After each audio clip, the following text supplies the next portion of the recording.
We'll go around and say who we are and what parts we're reading. That's Can professional. we go that way? We'll go this way, yeah, alright. You're Mingus, remember, not Elder. Right, okay. Script reading of My Friend Mingus. My name's Carl, and I'm reading the parts of Louis Tarantella filling in for Lloyd. What? Name and who you Fuck it, say. you have to say Oh, your name. hello, I'm James, and I'm playing Mingus. I'm Neil, I'm playing Elga. I'm Carl and I'm playing God 2. That's all. I'm Dylan and I'm playing Minor Walt. Right, opening. We open with a montage. The images tell the story of the mob moving in and starting the Harvey racket. We see back alley deals, cars being driven at night, some imaginary friends getting kidnapped, brackets, younger ones to Mingus, close brackets.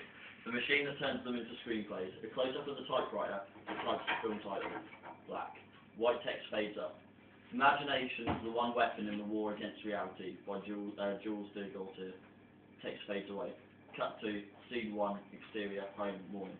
From outside of the window, we can see Elgar eating a bowl of cereal alone at a table. On the walls of the kitchen are various martial arts posters. On the kitchen top behind Elgar are 2 cups and a knife rack with 1 knife. Dotted about are various trophies from martial arts competitions. Interior, home, morning. Inside, Mingus has now appeared in a chair that appeared empty from the window. Elgar is looking at Mingus. He is unbelievably happy. Hey, Mingus. Trick. Shall we do something fun today? Yeah. Well, what do you want to do it? The 2? No, we did that yesterday. I got some idea. Exterior, home, morning. From outside the window, Elgar is laughing and gives a little clap to what Mingus has just said, saying. Mingus' seat appears empty. Interior, home, morning. Great idea. I'll phone in sick. Elgar gets up from the table and leaves. This is the first time we see his bottom half and he is wearing chef trousers. Cut to scene 2, exterior, parking bay. The sun is shining and except for a few clouds it is a clear sky. We can hear Elgar and Mingus laughing feverishly. Mingus and Elgar sitting on some swings. Elgar has a double bass, Mingus has bagpipes. Let's do it again! Yeah! Alright. Ready? 1, 2, 3, 4! They both start playing their instruments. The song is silly in tone. After a few bars, the call and response thing starts happening. Mingus and Elgar are having more fun than you and I will ever experience. They are laughing like children. You can laugh like children.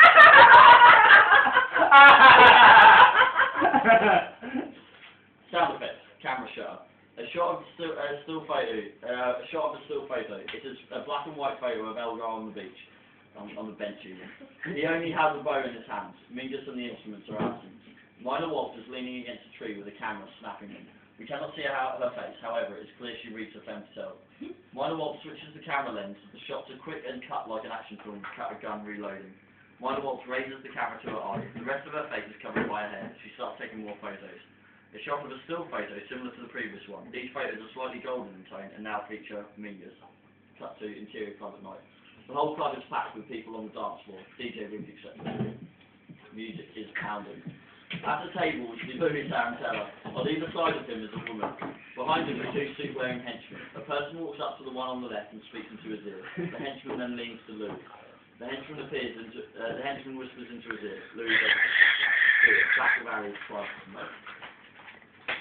Back door of the club. Door is opened and Louis steps out. He now has a coat around his shoulders and puts on a hat. He reaches into his pocket and pulls out a cigar. The cigar is being lit. We see a silhouette of a female in the background. Do you know what time it is? What? From behind Louis, the head of the female is still silhouetted. I said, do you know what time it is? About... It's 25 past. At 1:30 I have an appointment with Pussy and I've double booked. Miss Waltz, make this quick. I found one. Minor Waltz hands Louis Tarantella bound packets. He opens it delighted. Ah, you angel. Worried I might have to start charging interest again. I don't know why you don't visit more often.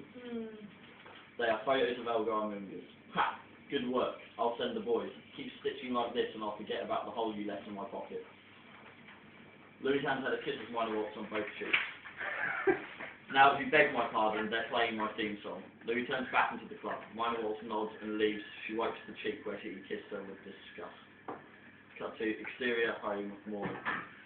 Outside the window looking in, we can see Elgar eating a bowl of cereal alone at a table. The kitchen looks a little more decrepit. There is now only 1 cup and the knife from the rack is missing. Interior, home, morning. Same shot of scene 1, except this time Mingus has not appeared. Elgar is looking at where Mingus will have appeared. He looks confused and scared. Exterior home morning. Elgar is looking around tentatively. The Mingus seat is empty. Elgar is heartbroken. Interior home morning. Elgar turns back to his bowl and continues looking sad. Cut to scene 5, exterior, midday. Elgar is walking slowly with a cello bow in his hand. Even though he is in a public place, it is empty. He is alone in the world. Exterior park, midday. Elgar is sitting on the swing, the same one he was yesterday. Elgar vomits. Do you not remember that? Looking up, he squints into the distance. We see another man, who, judging from his clothes, has skipped work, playing with an imaginary friend. Elgar's face is filled with sadness. His face switches to curiosity. In the distance, we see Minor Waltz photographing the man and his friend. Elgar looks thoughtful and furious. Exterior alleyway, midday. Minor Waltz is walking down the alleyway. In the background, Elgar performs a forward roll. Minor Waltz looks behind her just as he rolls out a shot. She turns around the corner. Exterior, Chinatown, midday. We see the back alley of a laundrette. It is dirty and run down. Minor Waltz turns down this and unexpectedly gets grabbed by Elgar. Elgar has a kitchen knife up to Minor Waltz's eye. After the initial shock, Minor Waltz seems rather nonplussed.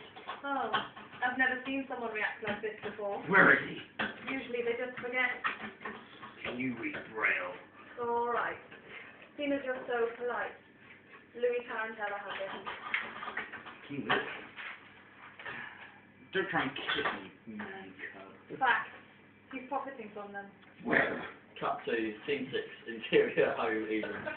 Elgar is in his room. He cleans the kitchen knife with a cloth and pockets it. He opens his cupboard and removes his chef uniform. We see him staring at something else in the bar. Lots of cuts and crashings of Elgar getting ready, pulling on gloves, sheathing swords and packing weapons. It ends with him tying the back of the ninja mask to his head. A Sergio Leone style extreme close-up. Elgar's eyes are framed by his mask. He stares determined down the lens, then leaves. Then leaves the frame. A poster of a few dollars more is behind him. Cut to scene 7, exterior church evening. 2 guards are standing on either side of the door to the church. They are armed. You seen the new vending machine? Yeah, some of the other guys were telling me about it. They say it's quite a thing. Sound effects, bushes rustling. What was that? Both guards look into the night, and a shot of Elgar's feet running. We see the guards. No, it's nothing. A sword scrapes through the sky. Sparks fly. A sword glints in the moonlight. Sword. Sound effects, sword slicing and guts being spilled. The sword is sheathed. Both guards are now on either side of the door, covered in blood on the floor. Elgar's in the middle of the door. He pushes the door and it opens. Cut to interior church, security room, evening. Louis Tarantella is sitting in front of some CCTV-style monitors. He has just witnessed what Elgar has done. I'll have you now, you 2-bit ninja fuck. Louis Tarantella pushes a button, setting off an alarm, alerting the guards of an intruder. Cut to interior church evening. We follow Elgar. The mob are trying to attack him. He waves through, taking a number of them down, ending by smashing the last one's head into a wall. Cut to interior church evening. Elgar walks into the church. We follow his feet before tracking up his body. His sword is drawn. To the far right, we see Mingus strapped to what looks like a type of electric chair with a typewriter attached to it. Mingus! Elgar's head looks up at the balcony. Louis Tarantella steps into view. From behind Louis, we look down at Elgar. You know, I've been running this Harvey racket for 5 years, and I ain't never seen a schmuck get past the front door. But your pretend friend here, see, he don't look so fresh. That machine there, that will pull a sequel right out of him. Or a remake. Forget about it. The game's over. Louis pulls the remote out of his pocket and pushes it. Mingus starts writhing in pain until the machine is activated. The typewriter attached to it starts typing The Wicker Man 2. Oh, tap. By the way, I have my own bit of make-believe. Louis clicks his fingers. We hear a loud thud. Elgar looks alarmed, while Louis looks over the balcony. Sasquatch, leave him a tattered scrotum, a Reverdurci ball sack. Louis turns and leaves. The curtains below the balcony ruffle. They slowly move apart and Sasquatch steps out. He roars. Elgar readies himself. He looks a bit cocky. Sasquatch starts to run at Elgar. Mingus is in pain. The typewriter is typing. Act 1. Scene 1. Elgar turns to look at Mingus.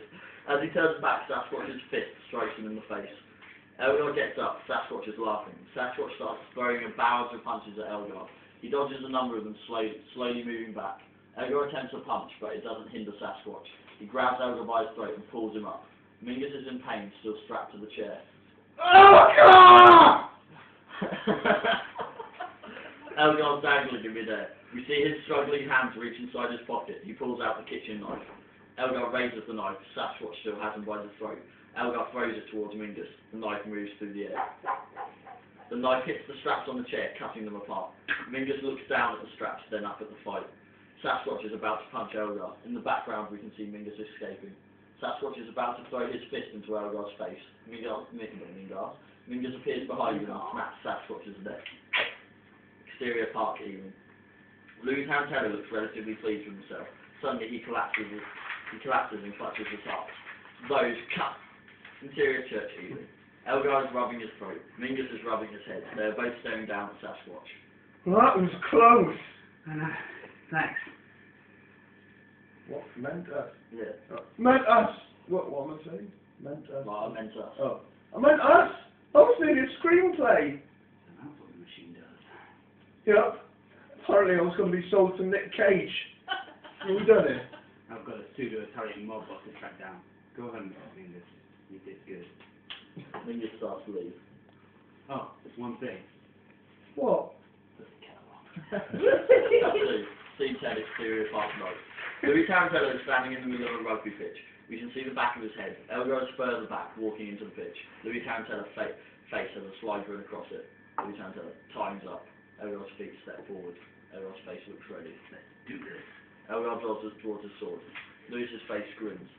Louis' hand flicks his coat back, revealing his gun. Louis and Elgar are both standing determined.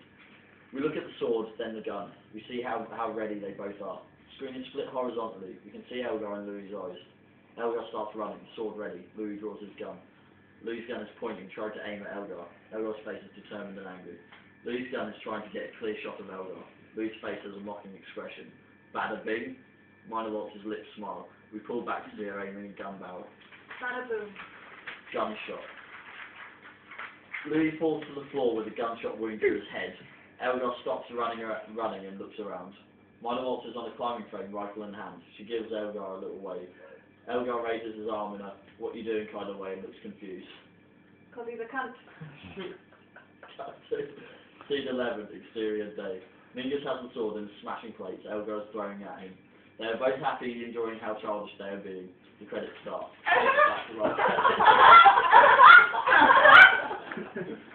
Oh.